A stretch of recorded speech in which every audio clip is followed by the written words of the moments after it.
श्रावण बाळ, ज्येष्ठ नागरिक यांना अनेक सवलती आहेत. ज्येष्ठ नागरिकांना एसटी मोफत आहे.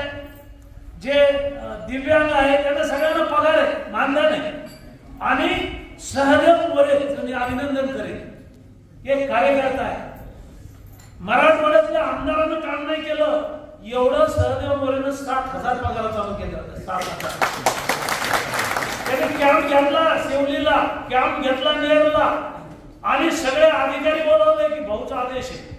तलाठी, ग्रामसेवक, वैद्यकीय अधिकारी, बीडीओ, समाज कल्याण अधिकारी, सारे अधिकारी नेरला आणले आणि याचा मेळावा झाला आणि सगळे कागदपत्र एका जागेवर केले.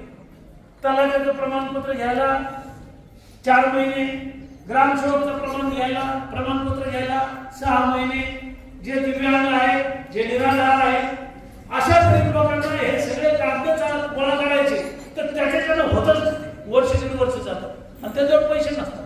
100 चक्रा मारावं लागतात. अधिकारी सापडत नाही, सापडलं तर नीट बोलत नाही. सगळेच अधिकारी वाईट आहेत असं मी म्हणणार नाही, काही लोक चांगले आहेत. आपण कॅम्प घेतला आणि जालना तालुक्यात 7,000 पगार चालू केले. तेवढ्याच या 10 वर्षामध्ये आपण 7,000 पगार या विधानसभेत केल्या आणि त्याच्यातल्या जास्तीत जास्त पगार या नेरशिवलीतल्या चालू केल्या. इकडं मंठ्यात आपण 5,000 पगार केल्या, तिकडं परतूरला 5,000 पगार केल्या. कारण तिकडं ऑलरेडी सगळे लोक गुंतलेले होते आणि इकडं 25 वर्षात हे कामच झालेलं नव्हतं.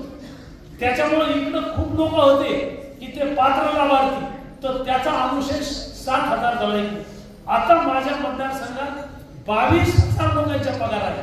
मराठवाड्यात एवढ्या पगार कुठंच नाही. आणि आता आपण या सगळ्या पगार चालू